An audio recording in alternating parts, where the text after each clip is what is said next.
Perfect. Perfect. Perfect.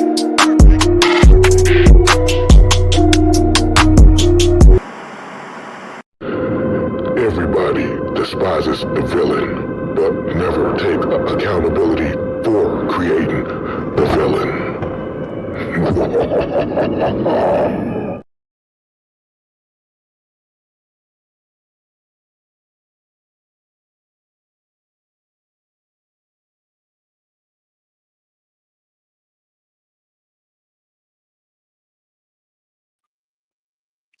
Bitch, I'm the man. Hoeing the man. You know I'm the man. The one, the only man Mike. The self-proclaimed freestyle king. Ain't nobody better at what I do. Nobody. So,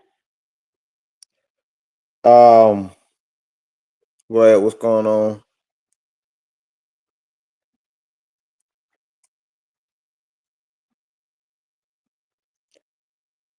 Oh man, yeah. Woo, woo, woo, woo, woo. What a day, what a day. Chris, what's going on? How you doing, sir? So, got a few things that I actually wanted to talk about. Um, so I got this thing right now that I'm working on. Similar to sit your goofy head down. But this one is called Bitch Please. Bitch Please. Cause some of you motherfuckers really got it fucked up. You got me fucked up. Yeah. Bitch please. Y'all, some of y'all got this shit fucked up. And I actually love these types of comments. Because it just shows me how out of touch and stupid people are. And you can kiss my ass if you don't like me calling you stupid. And now any content creator, anybody that don't like me saying you stupid, you shouldn't be stupid and you shouldn't say stupid shit. So yes, I am on one this morning. Let me take a sip of this coffee real quick.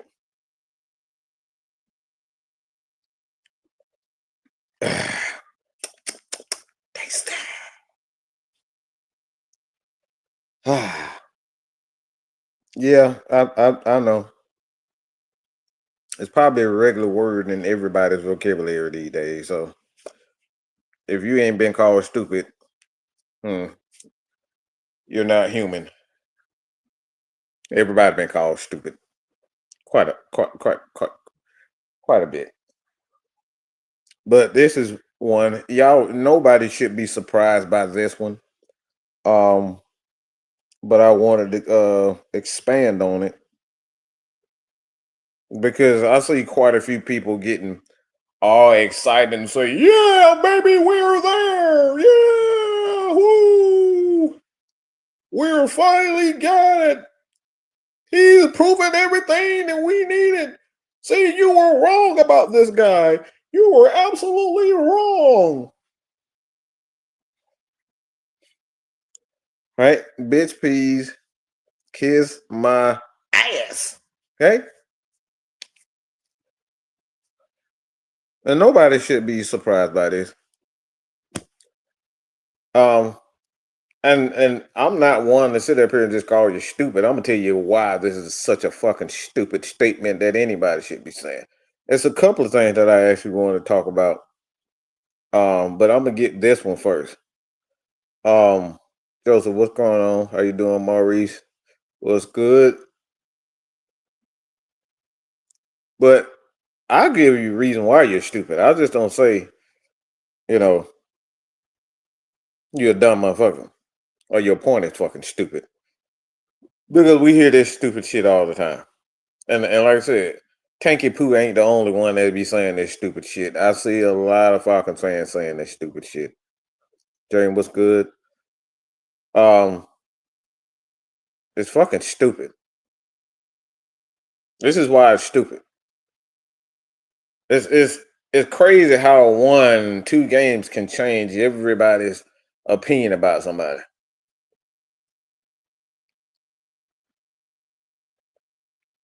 Let me say it again. It's funny how 1 or 2 games can change your opinion about somebody. 1 or 2 games. I'm gonna tell y'all one thing. If it took just 1 or 2 games, look, some of you bitches, look, y'all really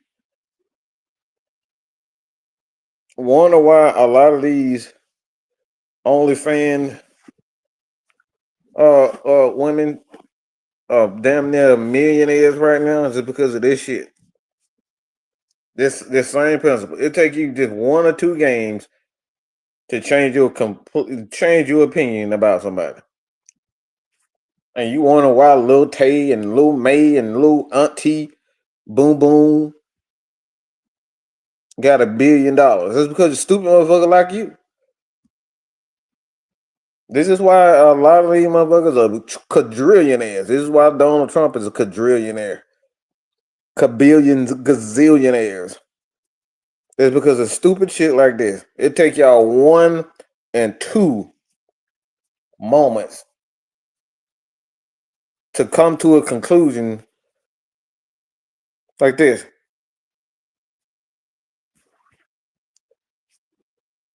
This is so right here. Right here. It took 1 quarter for people to change their mind about JJ McCarthy. 1 quarter. 1 game. It wasn't even a whole game before. Yeah, I don't think this guy is very good. Yep, if you heard me on the heavy hitters, I said exactly that. I said there's nothing about JJ McCarthy that excites me. He may be a leader. He may have the traits to be a great quarterback as far as the mentality, being a leader at moments, having a certain amount of like he exhibits certain things. But you look at his skills, I don't see anything great out of him. For me, I one thing I studied a lot of quarterbacks and a lot of quarterbacks that did not necessarily have the physical tools. Like I've stated, Matt Ryan didn't have a big arm. He wasn't super athletic. We know Tom Brady was nothing short of complete ass as far as tools is concerned. That dude couldn't run faster than his offensive lineman, which is sad. Yeah, he's considered the greatest quarterback of all time, or one of. Broadway Joe was another guy that wasn't a first round pick. Yeah, y'all didn't know that, did you? The man with the ice in his veins, Matt Ryan, was discarded and overlooked by one of the greatest coaches, if not the greatest coach of all time, in Bill Parcells, who was responsible for the career of Bill Belichick.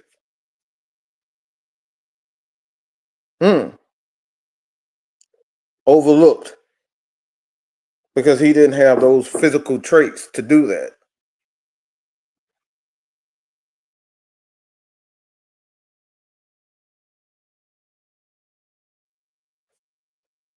So he didn't have those physical traits to be able to just do that.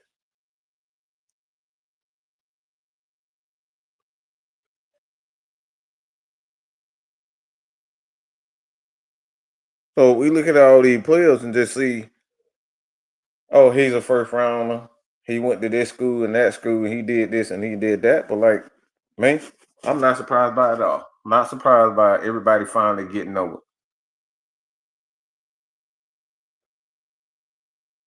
But this comment here is why we call people stupid. Raheem Morris and Jeff Olberg deserve high praise. No, they don't. Nope. Why does Jeff Ulbrich and Raheem deserve high praise? Press was good. Why do they deserve high praise? People still saying Matt Ryan at this point still not a Hall of Famer. I think he's a first ballot. Look at everything that he's done. He's a first ballot Hall of Famer, put up 14 years of excellence.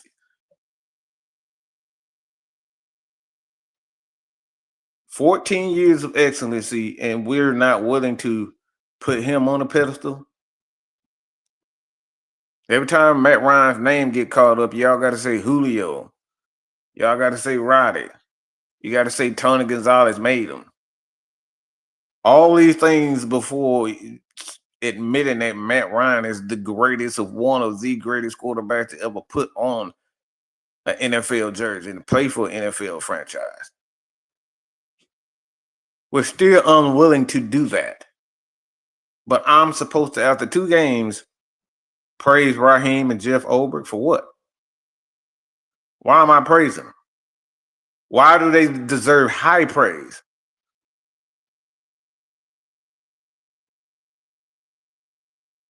After 2 games, not a whole NFL, not even half the season, 2 games, we're saying, yeah, Raheem and Jeff Ulbrich deserve high praise.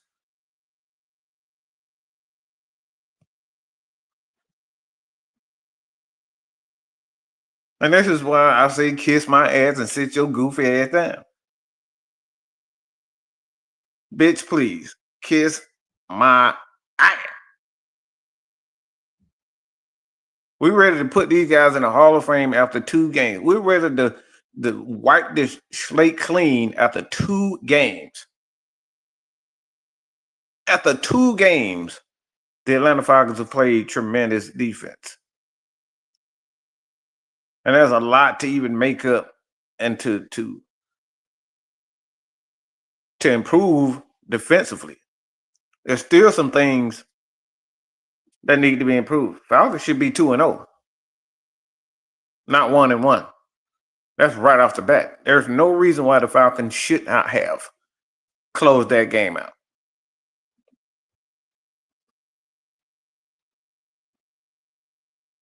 See what's going on. After 2 games, these guys deserve high praise after 2 games where they should have won both. Furthermore, I'm going to dispel this bull crap that Raheem deserved praise anyway.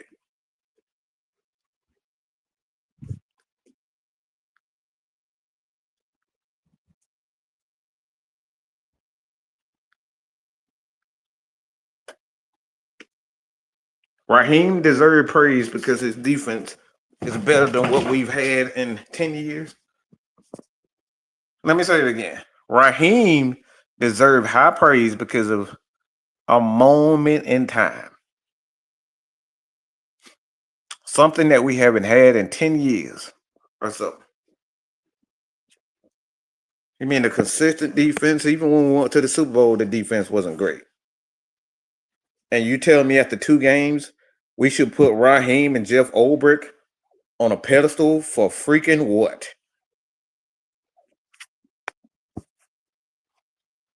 We're gonna see what if AJ Terrell isn't available. We're gonna see if this greatness of level of greatness,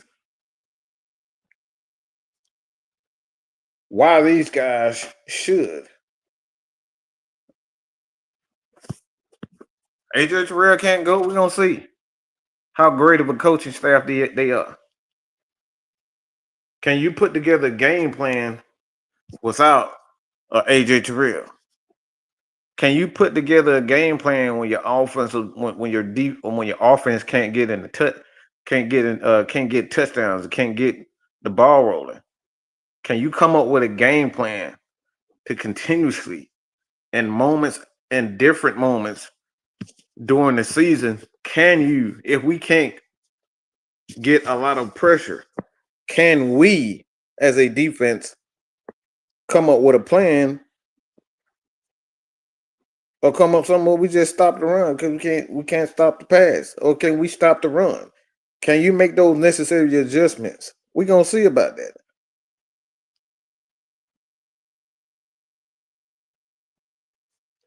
But if anybody of these two deserve any type of praise, it's Jeff Ulbrich.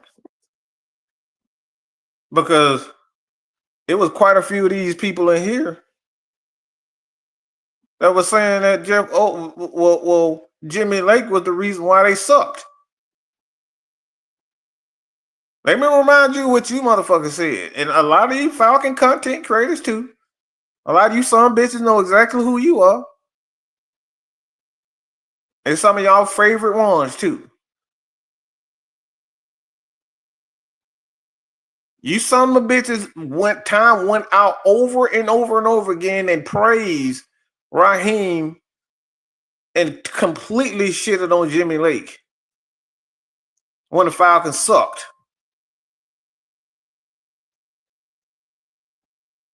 When the Falcons sucked, y'all crapped on Jimmy Lake and made sure that he knew that he was a piece of crap. Y'all went out of y'all way to tweet about it. Y'all went out of y'all way to make videos, lives, shows centered around how much you despise Jimmy Lake.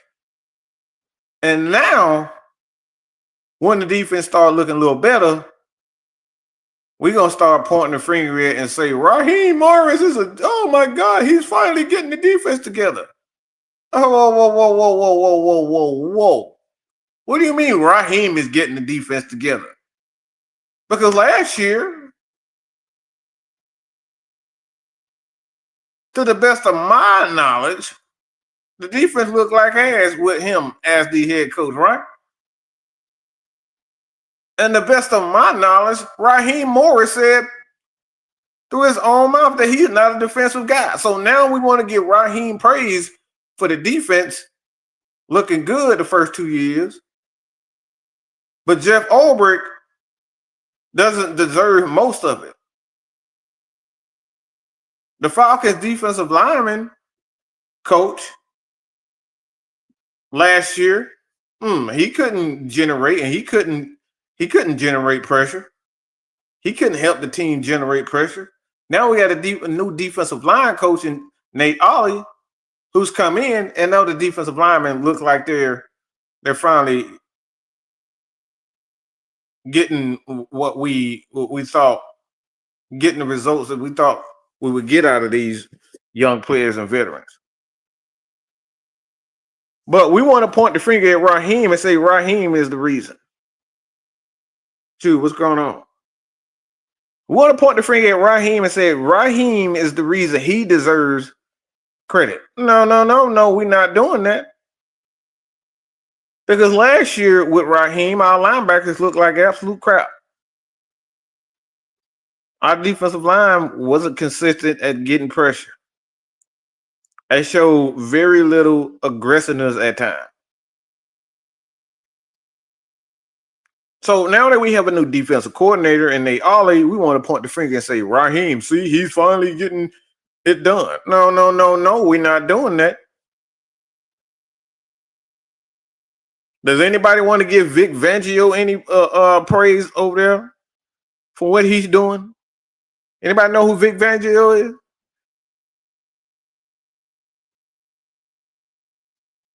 Oh, you just want to give all the credit to Mr. Sirianni for having a good team. Nobody cares about the defensive line coach, Nate Ollie, and the wonderful job that you're starting to see him doing. The linebackers look so much better.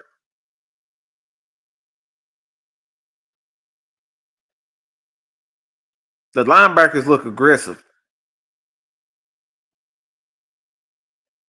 And thanks to Jeff Ulbrich for that. So if anybody of these two deserve any praise, is Nate Ollie, because we're finally getting pressure with our defensive linemen. Think about that. The defensive tackles is outside of the edge guys. the Leonard Floyds of the world. Like we're getting pressure from Zach, Rook, Brandon Dorless, David on your mama. Like we getting all of these pressure from every aspect of this defensive line. But we want to point all the fingers at Raheem Moore and say, rah, rah, rah, you did it.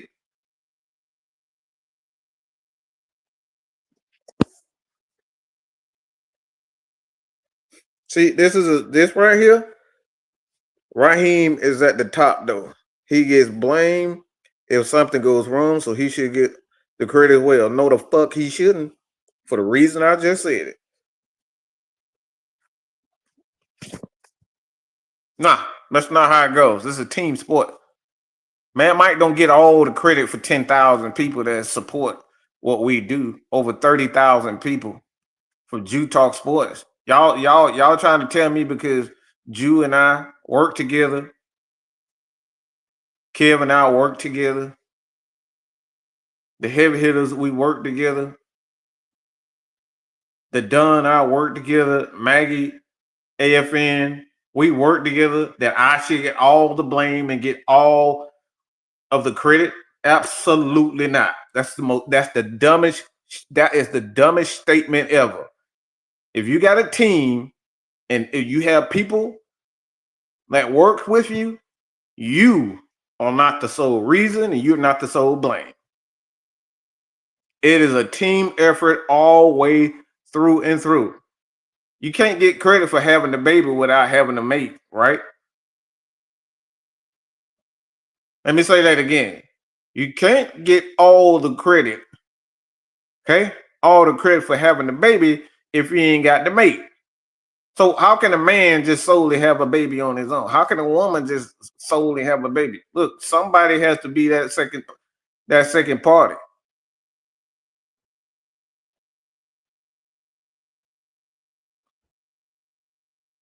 Let me, Mr. Bellows world. Let me get into your world, because obviously you're not thinking. You super emotional right now. Let me say this, because obviously you didn't fucking listen the first time I heard. You about to fucking pee on yourself because you all in your fucking feelings. So let me slow it down and let me explain this to you again. Raheem, what was the Atlanta Falcons defense in sacks last year? No, you in your emotions. Cause don't tell me you are in your emotions, because I can hear by the questions. We've been doing this for almost 5 years. You can't fool me with this. I'm just asking the question stuff. Your questions speak for itself.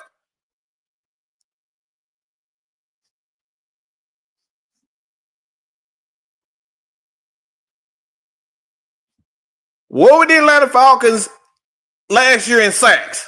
With Raheem, with Jimmy Lake, with a different defensive line coach. Where were they, Mr. Bellows? Because I'm talking to you in this instance. Because this is how this actually works. When you have a team, everybody works together. This is how it works.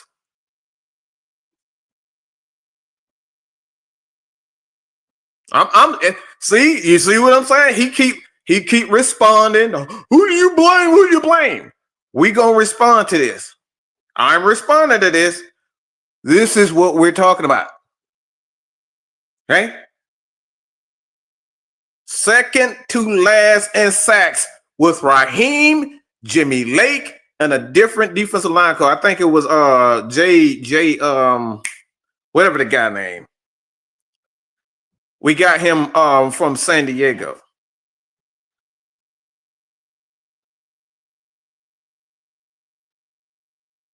Okay? Don't try to act like you. No. He trying to act like he said he trying to act like he believed with Juice. He agreed with you, but that's not what you said, sir. You said Raheem at the top. He gets blamed for something wrong. He should get all the credit as well. So maybe you need to rephrase your question or comment, because that's what you said. He should get all the credit as well. If he's gonna get all the blame, he should get all the credit. No, that's not how that works. Not with a team. Jay Rogers, that's who it was. Thank you.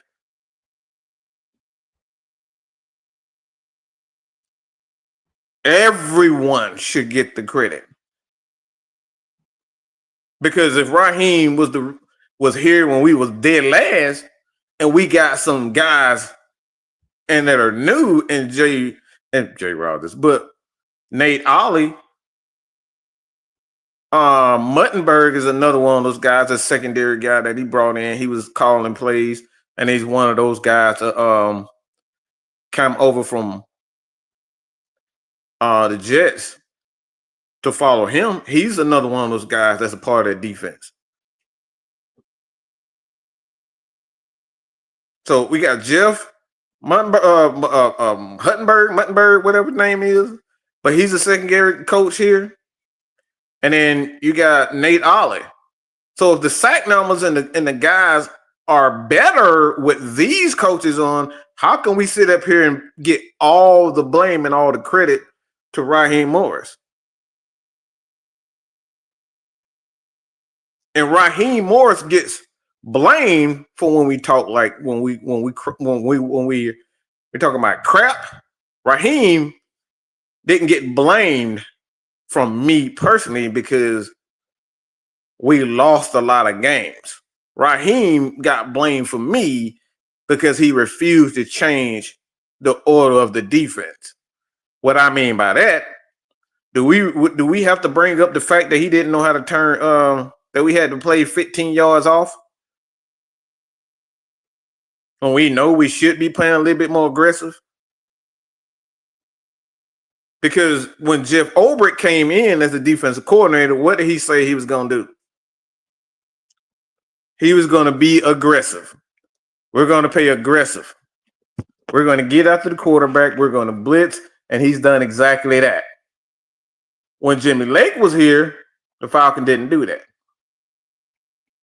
So how am I going to give Raheem Morris credit for being aggressive with Jeff Ulbrich when he wasn't aggressive with Jimmy Lake? So for me personally, when we look at what this defense has done the first couple of games of the season, we've got sacks from everyone on the defensive line, edge and defensive tackles. Jeff Ulbrich is the linebacker guy. He's the edge guy. Nate Ollie handles the defensive lineman, the defensive tackle, the defensive ends.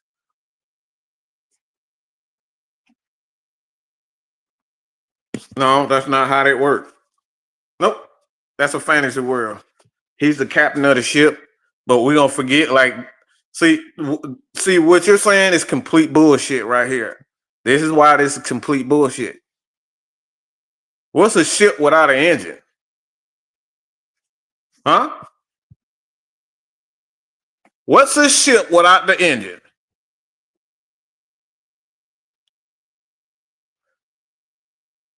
What's a car without tires? What's a quarterback without arms? What's a running back without legs?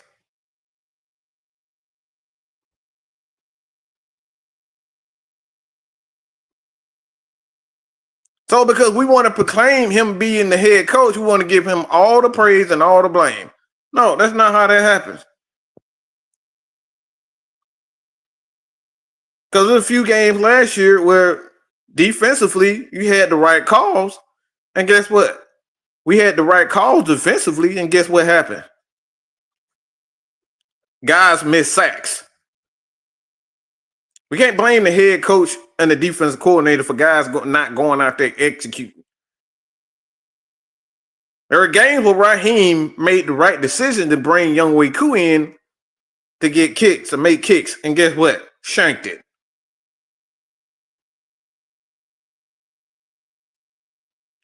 The media and a lot of these fans out here like to point the finger at one aspect of football and say, "Yep, Young Way Cool is the reason why we lost it."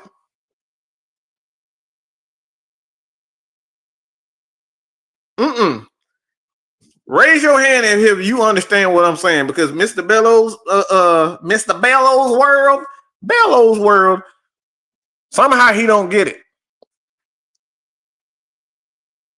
I don't know how twisting words up in this matter. How am I twisting anything up? When Raheem makes the right calls and it don't go his way, guys drop interceptions, guys miss sacks, guys miss field goals. You think I'm the one that's sitting up here pointing the finger at Raheem? Absolutely not. But when it's things like looking at a Kirk Cousins could barely get off the ground, throwing 7 interceptions and 1 touchdown or so in a span, you want me to blame that? You want me to blame that solely on the player?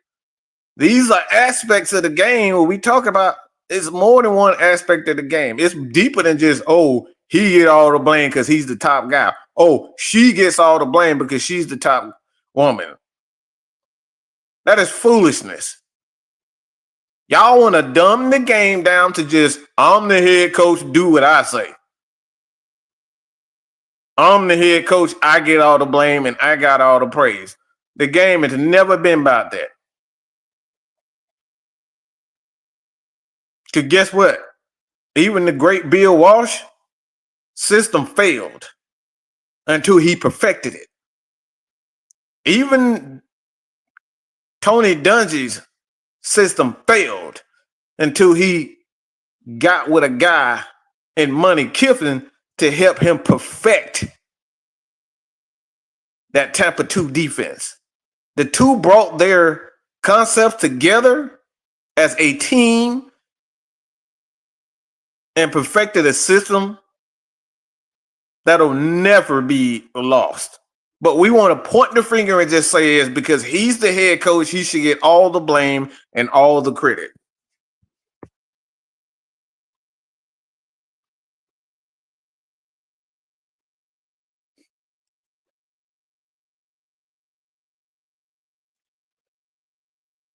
So this is what I mean by head coaching calls when it's certain things.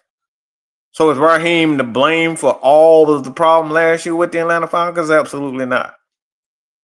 But when there is one, maybe 2 major issues or concerns that kept the Atlanta Falcons out of the playoffs with coaching decisions, the lack of coaching decisions, and then players not playing well, it wasn't just all Raheem Morris. And we've said this time and time again. It wasn't just Raheem Morris.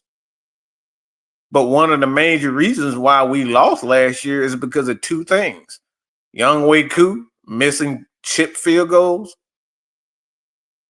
playing hurt.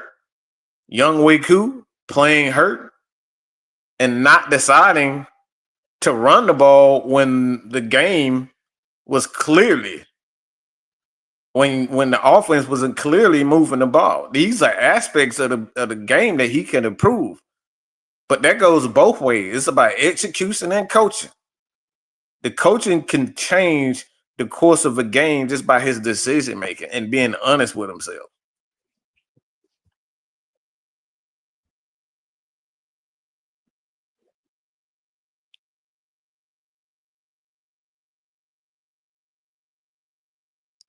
Well, I'm not gonna say Raheem doing a good job. He's not doing a good job. Doing a good job is actually making it to the playoffs. Okay? You make it to the playoffs, you can keep all that he's doing good bullshit, because we've seen this before.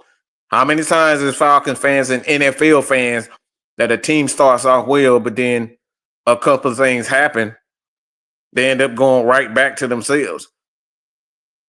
This is what I mean when I said earlier in the show, people see 2 games and they want to label This the greatest Falcon defense that we done had in 20, 30, 40, 50 years.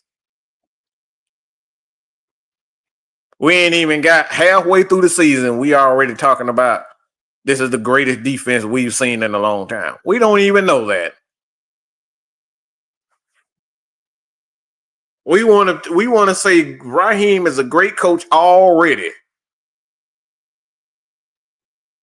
We sitting up here 1-1 where we should be 2-0 talking about Raheem deserves more credit. Dre Woods, what's going on?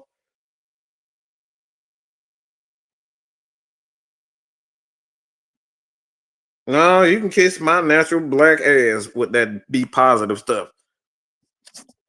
The truth ain't always cool. The truth ain't always lovey-dovey. Really, because guess what happens?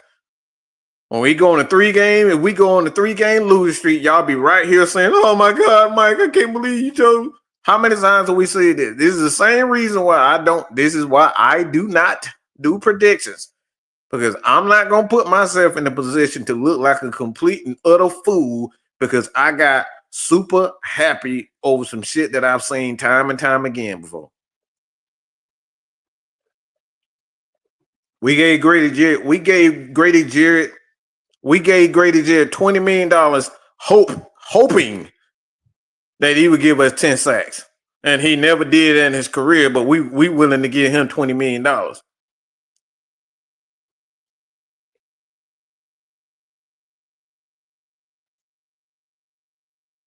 I don't give guys high praise. I don't give coaches high praise. I don't get none of this, all these guys high praise for what we're seeing right now. It's all about consistency. The legends are consistent. The LeBron James have been consistently putting up elite numbers. The Michael Jordans of the world have been consistently putting up great numbers. The Kobe Bryants have consistently done this. Matt Ryan is consistent. Tom Brady is consistent. Drew Brees is consistent. Peyton Manning is consistent. Barry Sanders is consistent. Emmitt Smith is consistent. Deion Sanders is consistent. Rod Woods is consistent. Charles Woods is consistent. I'm not worried about no 2 damn games. Consistency is everything, not 2 games.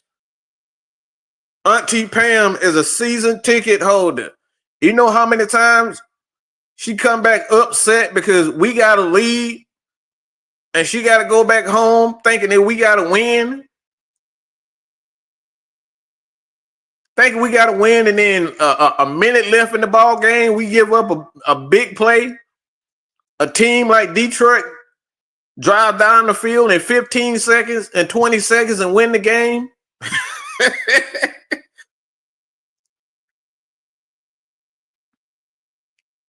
So I'll never, ever, ever, ever. I never get too high and never too low. Guys like Raheem Morris know that. You never get too high, you never get too low. Raheem's biggest mistake last year was coming in declaring that like we were a quarterback away from winning, for getting to the playoffs. Huge mistake.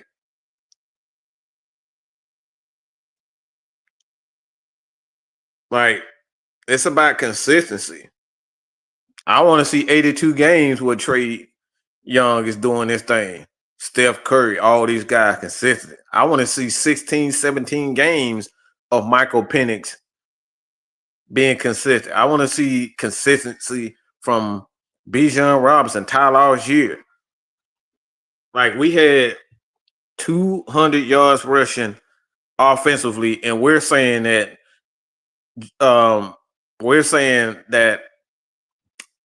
Zach Robinson didn't do his job. Like, come on.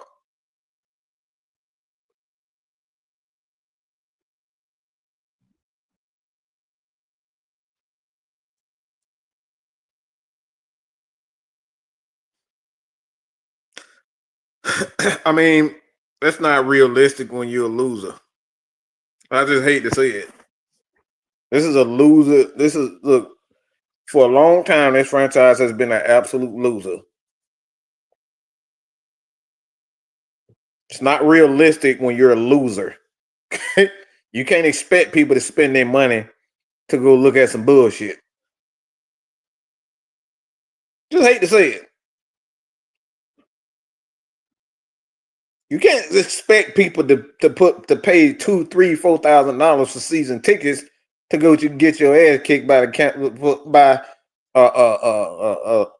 a Carolina Panthers team that had no business beating us to begin with.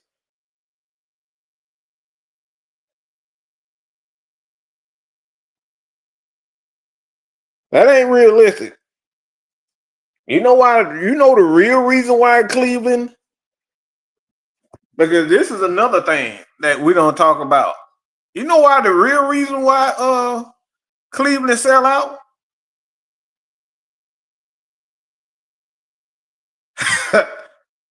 This gonna hurt. This gonna hurt.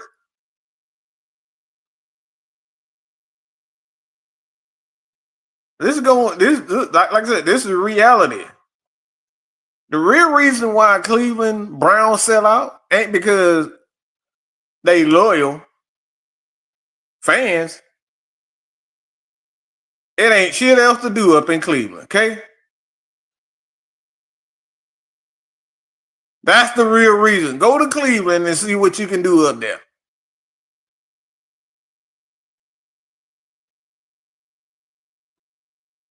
The Cleveland Cavaliers just recently started winning. They was a losing franchise. Cleveland Browns. It ain't shit up there to do in Cleveland. The best thing that ever came out of Cleveland is outside of LeBron is the goddamn Bone Thugs and Harmony. People get tired of going to the restaurant and getting fat.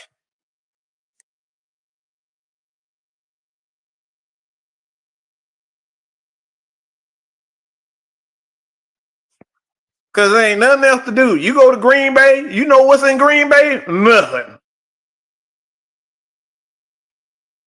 It ain't a damn thing to do in Green Bay. You ever been to Alabama? Anybody ever been to Alabama? Who lives in Alabama? What's to do in Alabama?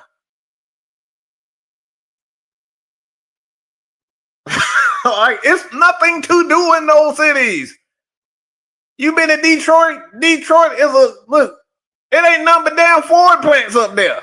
It ain't nothing to do in Detroit.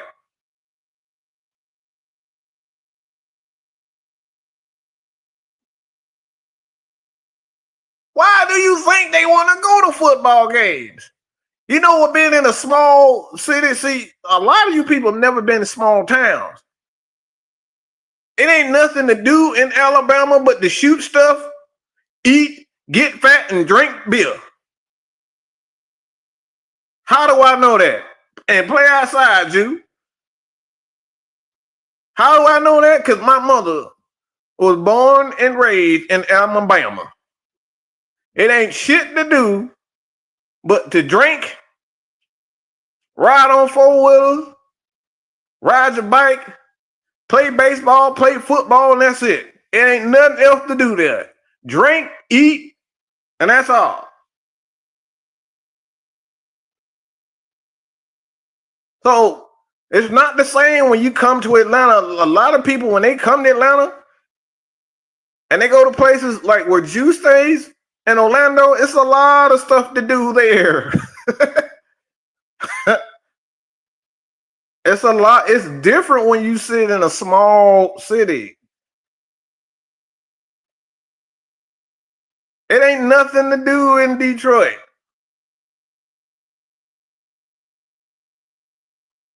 Think about it. In Atlanta, you got the Hawks, you got the Dream, you got the Braves, you got the Georgia Bulldogs, you got Georgia Tech. Georgia, it's so much, it's so many. High school football is king around here. There's so many things you can do here in Georgia. The nightclubs, the restaurants. Bro, it's not the same. We don't. It's hard to sell out the Georgia Dome, the Benz, Truist Field. Like it's hard to sell those things out when you got the Georgia Bulldogs playing on the same day, the Braves playing on the same day. Like it's gonna split the city. So if you're not winning, ain't nobody gonna play no money. I could go watch the Georgia Bulldogs win championships, pay my money to go there, but I'm not gonna pay to see the Falcons lose.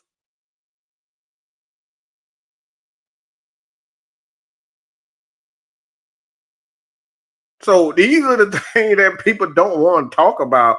We talk about the city of Atlanta. It's like, you know how many people be in nightclubs in Atlanta? Nightclubs rule here. So you can get into a lot of things here in Atlanta. So it's a lot of factors that go into the Falcons fans not. But one of the main reasons is a major problem is if you don't win, they won't come. There's an old movie. If you build it, they will come.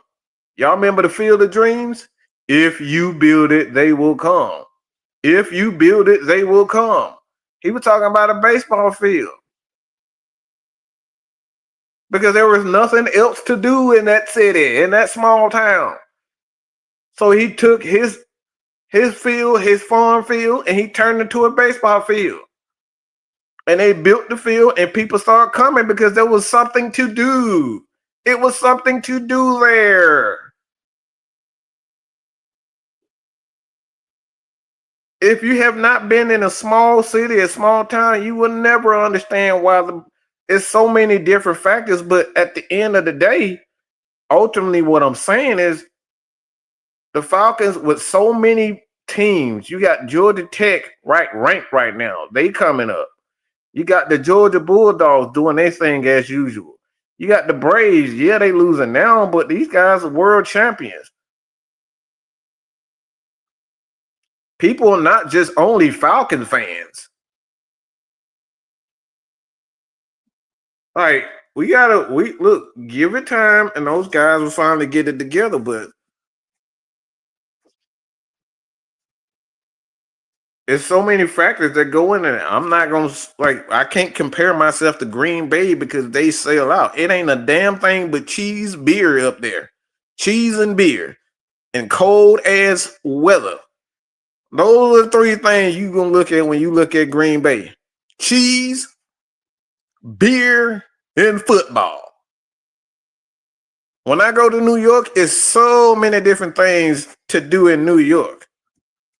They don't give a damn about no New York Knicks if they ain't winning. They don't give a damn about the New York Mets if they ain't winning.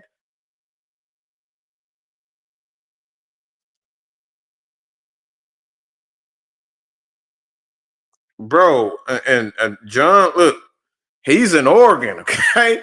When it's cold, it's good. There's certain things you don't want to be in. When look, it's reasons why.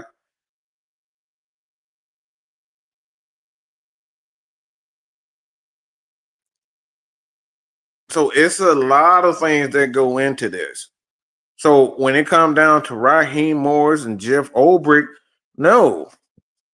I think you have to have a collective group of people with ideas, a collective group of people, coaches with ideas to have great football teams because everybody like to just say, oh, it's just they won because of Tom Brady. No, no, no, no, no, no, no. The Patriots won because they had great defensive coordinators, a great defensive coordinator mind, and Big Ted. You got one of the greatest offensive coordinators, mine, despite how his whole head coaching career started, and Josh McDaniels. You see two of his disciples, the head coach of the Patriots right now, Mike Vrabel. Aaron Glenn is another one of those guys that come off that tree. Like he has so many different. He got so many different people that was a part of that culture. Bill Belichick understood that it took more than just him getting all the credit. It was them together.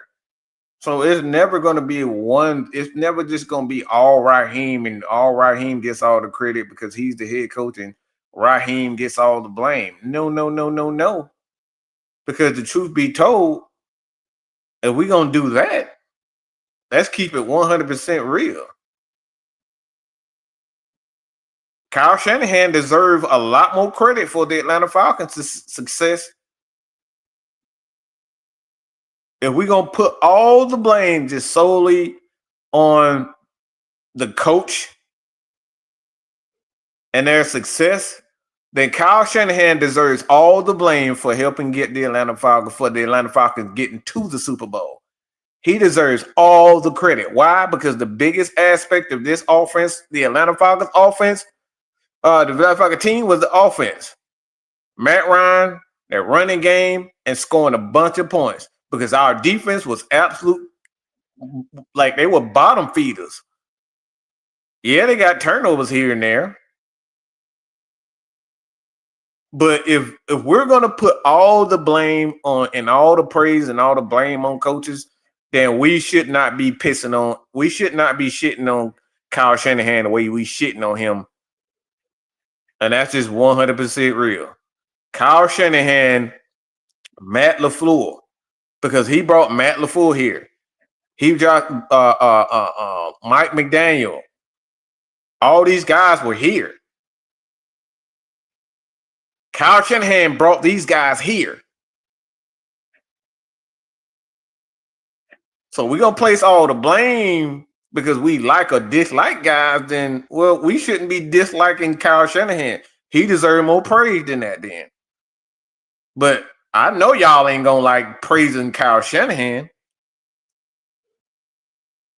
because I've said it time and time again, and even here, we've said it. Guess what happens? Because if we're going to blame Kyle Shanahan, then why did Dan Quinn allow him to just do whatever he wanted to do?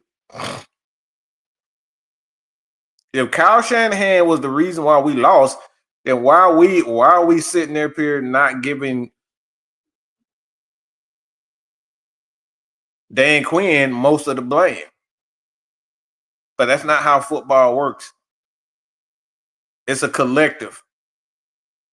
So the Falcons had one of the greatest coaching staffs, they've ever had under the Dan Quinn era. They had a great coaching staff. Brian Cox, all those guys, like they had guys that were successful in the NFL on that 2016 team. So you need coaches in its entirety, and that's what Raheem Morris understands. You can't be the smartest guy in the room if you're going to build a championship contender. You got to bring in the Nate Oz. You got to bring in the Jeff Olbrichs of the world.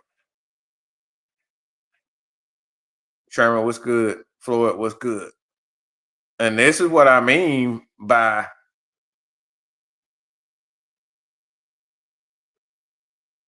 you can kiss my ass with this. This is a team effort right now with the Atlanta Falcons because not only do we have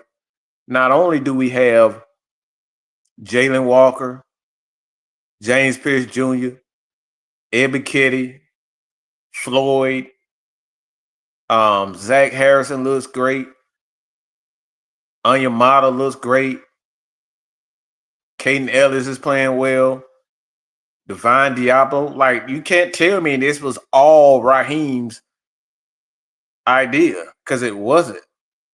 This is why you need a collective guys. You got guys like Jerry Gray that handpicked the Billy Bowmans of the world, the Xavier Watts of the world. He helped bring these guys to the Atlanta Falcons. It wasn't just an all point the finger all at Raheem Morris, and Raheem Morris is the guy. Terry Fontenot helped because he's been a scout all his career. That's what he does.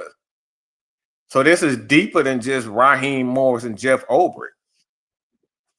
But let me give me my before I get to the Q&A, just want to go over this real quick. Thing that stood out, obviously, Bijan Robinson, Tyler Algier. That was the first thing I like about this Atlanta Falcons. This Atlanta Falcons win over the Vikings is that we did exactly what I love from this coaching staff, and I'm starting to see growth from everybody. Is when we're like we can win games in a multitude of ways. When you can win passing the ball for less than 200 yards and rushing the ball for over 200, like bro, like I don't know why people don't understand that is greatness. This is greatness personified when you can literally pass for less than 200 yards in the game in today's game and still win. Bijan Robinson and Tyler Algier put on an absolute masterpiece. Bijan Robinson set the tone and Tyler Algier finished it. That's why they are the best running back duo in the NFL. Period, point blank.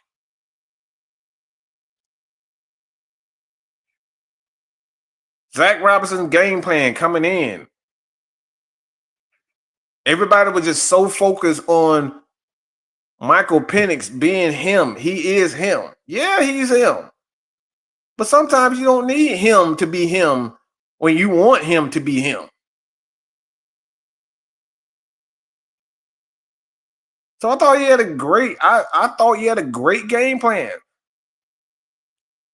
And the same formation that everybody was complaining about week one, the same formation. He made an adjustment. It was a beautiful, small, these are the things that you talk about, the small, intricate details of football. He used his tight ends as H-backs / fullbacks. That's what an H-back is. He had those guys leading. They were lead blockers for our running backs. That was a small, minor detail. That was a small critique. That was a small, and it was the smallest thing that you could have seen, that you saw. I don't know how the hell you say this dude's name. I just call him Quentin Tarantino, the tight end for the Falcons. You saw him. You saw Charlie Warner, and both of those guys were lead blockers for Tyler Algier and Bijan Robinson out of that pistol formation. The same formation that everybody said we need to stop doing. Zach Robinson put a game plan together that gave us 200 yards rushing. Quintariano, all right, whatever his name is. Look, he gonna be Quentin. Look, whatever his name is. I just call him Big Q. How about that? But I thought he had a great game plan. And then Jeff Ulbrich, I love the aggressiveness.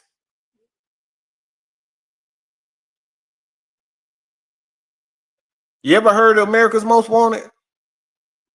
Tupac and Snoop? We live by the gun, so we die by the gun. That's how we need to be doing.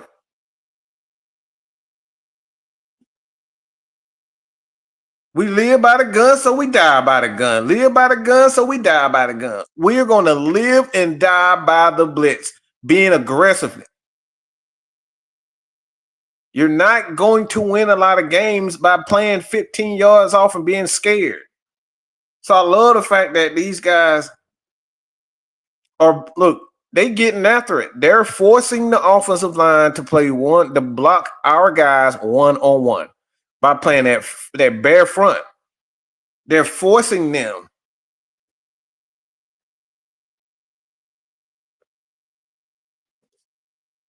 They're forcing offensive linemen to play one-on-one, and the Atlanta Falcons and Jeff Ulbrich don't think that they can consistently block our guys one-on-one. That was a brilliant plan by Jeff Ulbrich. He said right now, I don't necessarily believe it, but right now, as those guys continue to gain more and more experience, But I think we do have a guy in Leonard Floyd. Leonard Floyd had an amazing game.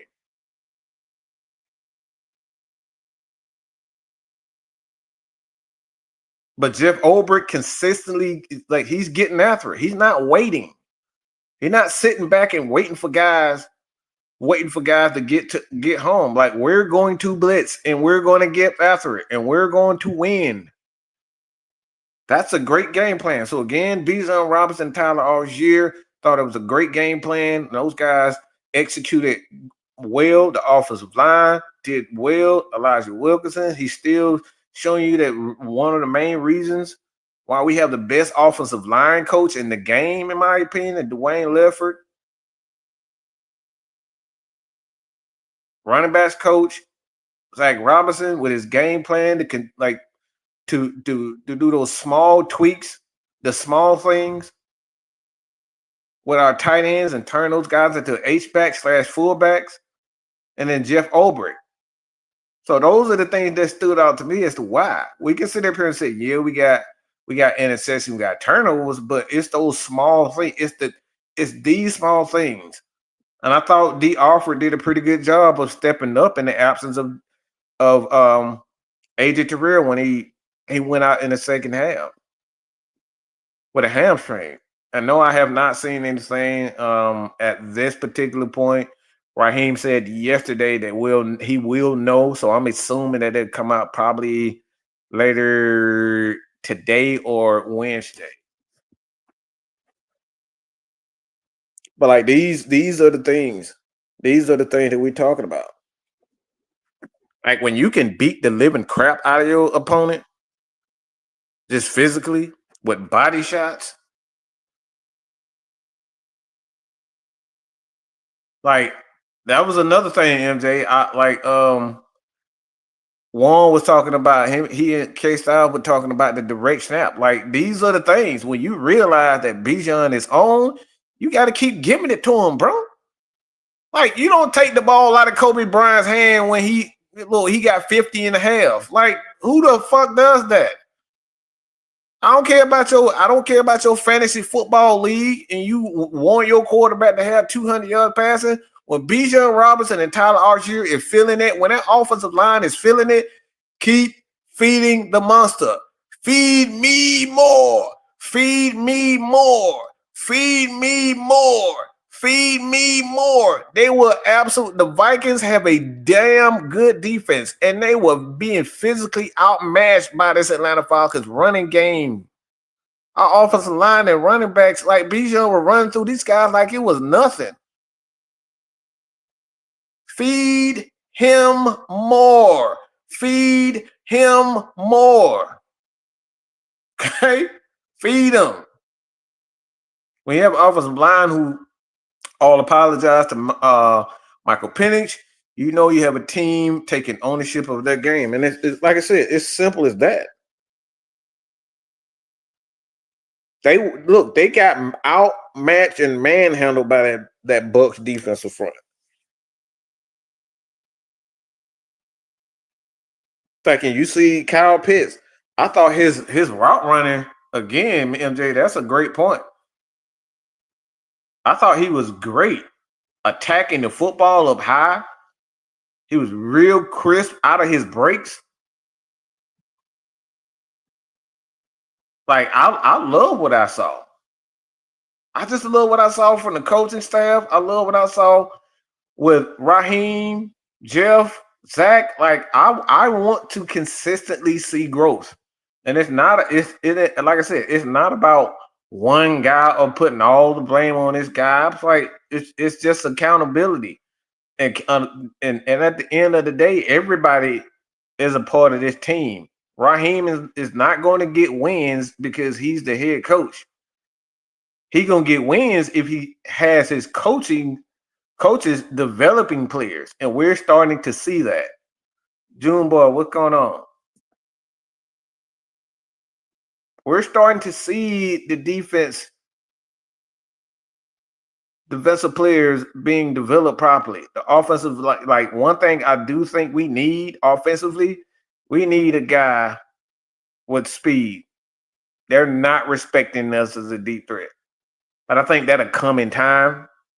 I just don't think the Falcons are at that point where they want to be aggressive with Mike. I think they want to slow things down. And I think this is another reason why I think Zach is doing a wonderful job. Raheem, because he's a part of that offense too. TJ Yates, he's one of those guys. He's a passing game coordinator. Um, I think they're doing a wonderful job just slowing things down and like letting it naturally come to Mike.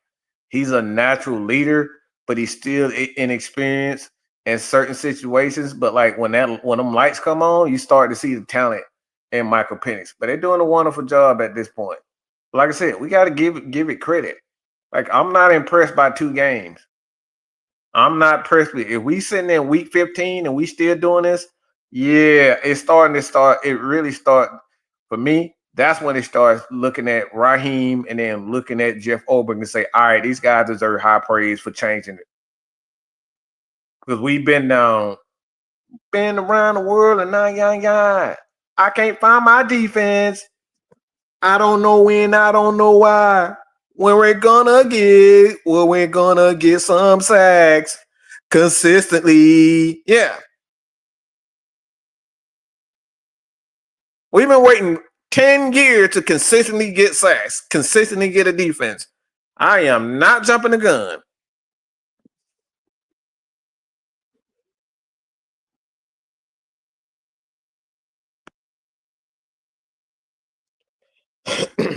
Not Raheem defense.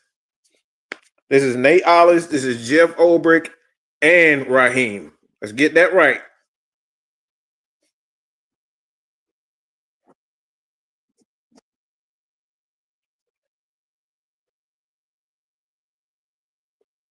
This is a collective effort. The Falcons have brought in the right guys, the Nate Ollis, the Jeff Olbrich, the Muttenberg. He played. He was a coach with the Jets. He was another one of those guys that a lot of people don't even. I know I'm screwing up his name. But he's another one of those guys that came over from the Jets. That learned the Robert Salah. That the Falcons have.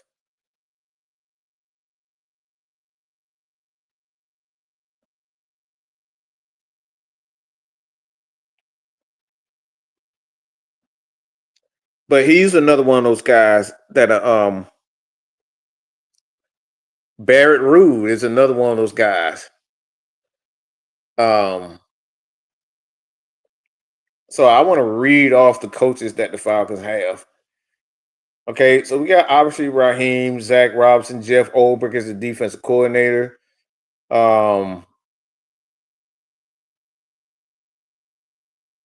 You have obviously Jerry Gray. He's the defense. He's the head coach, assistant head coach in the defense. So he's put his stamp on that defense. You got Justin Hood, who's a secondary coach for those guys. Where's the other guy? Michael Petre with the running backs. He's another one of those guys. Nate Ollie, Mike Rutenberg. All right, my bad. I know I messed up his name. But Mike Rutenberg, he's another one of those guys. Inside linebacker, Barrett Rude. You see with Divine Diablo. So he's been working with him also with Jeff Olbrich. Like these are the things that Jacques Smith, he's working with the edges, the Jalen Walkers, the James Pierce Jr. He used to coach for Tampa Bay also. You got a lot of guys. So this is the reason why I'm like the Falcons got a pretty good coaching staff just to simply point the finger at Raheem Morris. They put together Raheem Morris has put together a very good coaching staff for the Atlanta Falcons. But to solely just say, all right, the Falcons are winning because of Jeff, no sir, Bob. This is a collective effort, and they would tell you as much. So y'all can throw some questions in there if you got it. But no, Raheem doesn't deserve all the blame, and Raheem doesn't deserve all the praise. The players dropping passes, Drake London dropping a lot of passes, Darnell Mooney. Um, last week with Kadir Hodge not getting his head around fast enough. Bijan Robinson dropping passes, himself fumbling. The offensive line not open up the holes. Like it was so many things that goes into this. But we are on the right path. Raheem Morrison and his Atlanta Falcons team is on the right path. We just got to keep it up.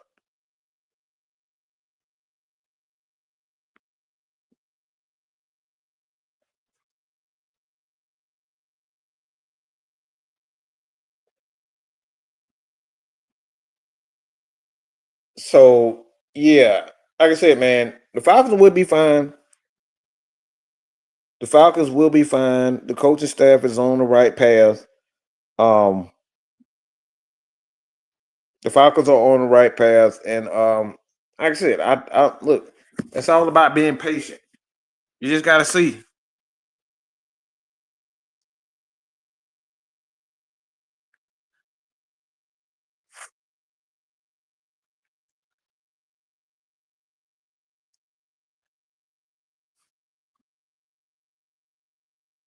You gotta like I said.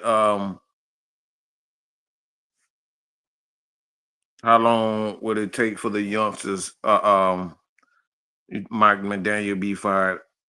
I mean, I don't think everything is on Mike McDaniel. I think the Miami Dolphins is a poorly ran organization. Um, they went out, spent all this money on the guy on offense, just trying to load up on offense with guys with just talent, but they didn't realize, like, all right, that's going to be some behavior issues, concerns with that. Like, you can bring in a whole bunch of talent, but are those guys compatible? What the defense is going to look like? Like, they've gotten rid of a bunch of people on defense also. No, they don't look great on offense, but that defense don't look too well anyway. So I'm not. I think Mike McDaniel, he'll be to blame, but I don't know if firing him is going to be the. I don't know if firing him is going to be the answer to all the issues, but I think he will be fired.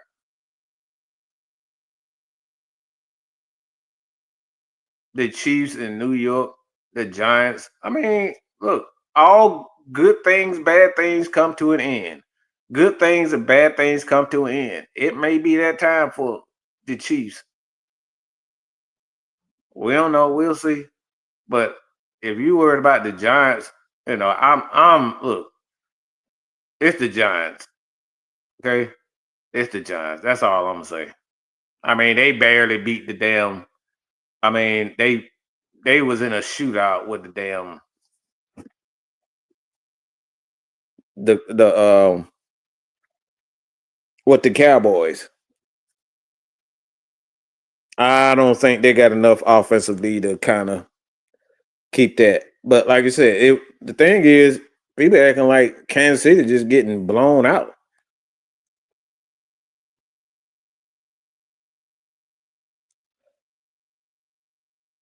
Like they lost by 3 points. Okay, they lost by 3 points. Kansas City is not done, y'all. They lost by 3 points.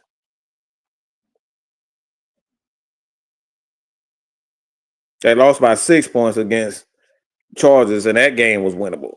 So it's not like the Kansas City Chiefs aren't winning. Like I said, they're not playing well. They're just not like sometimes it's come down to execution. Xavier Worthy going out with an injury at one point. Like this is just football. Sometimes things work in your favor, like the damn Bucks. The Bucks have not played well, but they get a lot of lucky turnovers at the right moments. That's how football is. So I like if you think the Chiefs are going away because they 0-2, no, I don't think they'll lose to the Giants. But like I said, it's the NFL, but I can't see them losing to the Giants. I just think they're just a better team than the Giants.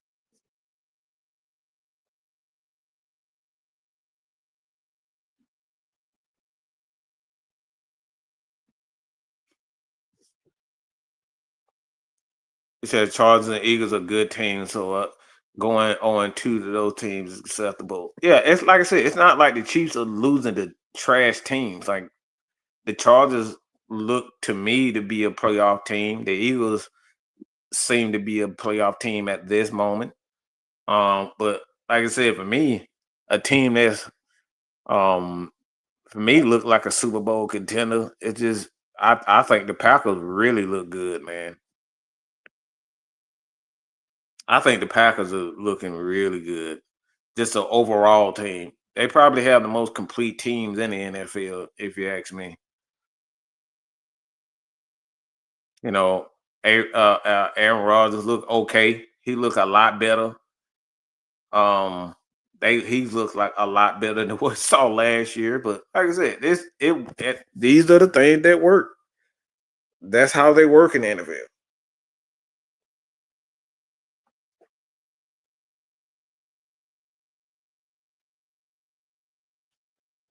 And that is like when you can win games and you don't play well, like yeah. Like I said, I really believe in the Packers. That offense, they can put up some points and they can stop and they can get after the quarterback. That's I mean, they was able to get after the quarterback without Michael Parsons, and you know they got Parsons now and they getting there. Yeah, the Packers gonna be that's a legit team. The Chiefs need a offensive reset. They need some young. Yeah, like I said, that's all come to it. They need They need for one. They need to just and at the time, like right now, it's kind of hard to do that when you're still a contender to kind of read. They need to They just need to reset that offensive line because that offensive line still giving them problems.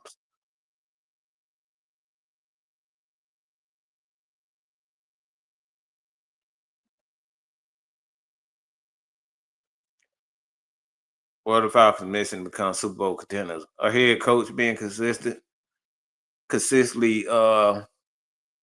making the right decisions, adjustments in game. You have to be consistent with that.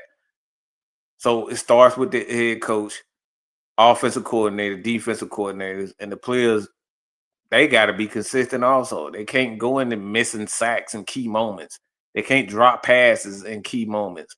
You can't miss field goals, easy field goals to tie games to go ahead. You can't like it's about consistency. The Falcons have all the tools, have all the players to be able to get to the Super Bowl. But if they aren't making the plays at the right moment, then that talent means nothing. So it's the coaching and just come down to consistency.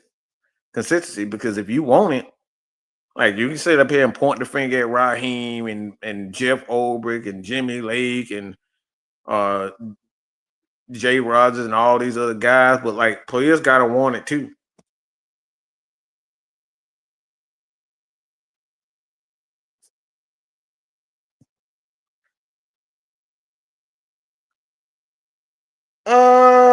No, I don't think so. I don't think the Hawks have a shot. They got to get over these injuries. The Hawks have way too many injuries. Jaden Johnson gets hurt way too much. He's an impact player, but he can't stay healthy. So absolutely not. Unless Ricochet turns around and have one of those epic turnarounds as far as his rookie and second season is concerned. Unless he have a dramatic, and I mean a dramatic increase in points and scoring. No, they don't.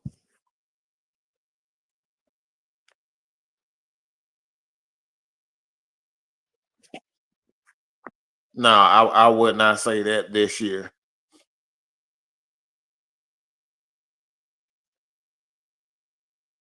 I would not say this year for the Hawks they have a legitimate NBA. But like I said, we seen it before.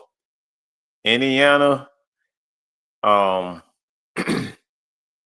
in Oklahoma City, I wouldn't have thought that those guys would be in the championship, but they made it. But like I said, we'll see. But like I said, hope y'all enjoyed this. At the end of the day, gotta stop putting all the blame on one person. It's a collective effort. Collective effort to win championships. No one coach is going to be the deciding factor of winning and losing. Everybody got to do their job. Coaching, players, everybody got to do their job. You got to make the right adjustments in game. So again, Bijan Robinson, Tyler Algier is the key thing that stood out to me. That running game and putting that together. Get Zach Robinson, the game plan, along with Jeff Ulbrich and his game plan. I thought these guys did a wonderful job of just adjusting in games and coming up with schemes to highlight the players' individual skill sets and apply that in game. I thought they did a wonderful job of that. And like I said, the young players are just starting to really look good and playing to the best of their ability. So those are the things right there with the young player. I got to give Raheem credit for that. I got to give him credit for that and just playing the young guys, because sometimes a lot of you veteran coaches that been in the league, they don't like to play the young guys, and Raheem is playing these young guys. I don't know if he has I don't think he has I don't think he has any choice, to be honest. He got to play them, and it's paying off right now. Atlanta Dream, I think they can win the championship. Like Alicia Gray, Brianna, like Ryan, you got Powell, like can come out. She can come off the bench and throw up. She can get you 15, 16 in the game and any given moment. I think this is probably the deepest the Dream has been in quite some time. So I actually think they're going to make a deep run. I think they're going to make a deep run. But like I said, I saw the game and they kind of pulled away in the first in game one. So I like what I'm seeing from the Dream. I really think that they have a legitimate chance of winning the championship. I think they the best team also. But they just look so like a lot of people like to give Brittany Griner a lot of crap, but her veteran leadership, being I think one of the things when you've been the center of attention in the league for sometimes, like to admit, like, all right, this is my role now. I think she's accepted her role when they need her to come in and get and give some big time minutes when they need her to play defense, when they need her to come in and rebound and be that big girl in the middle. She's doing that. So I love what her and Brianna and Brittany are doing. I think it look, you could be having another championship for Minnesota Lynx and Aces. Yeah, like I said, you got that big old you got that girl Wilson. Look, that girl just it. All right. She's just it. But I still think they when the dream is on, I think they have I think they have a choice. I think they have a chance. I really think they have a chance. Um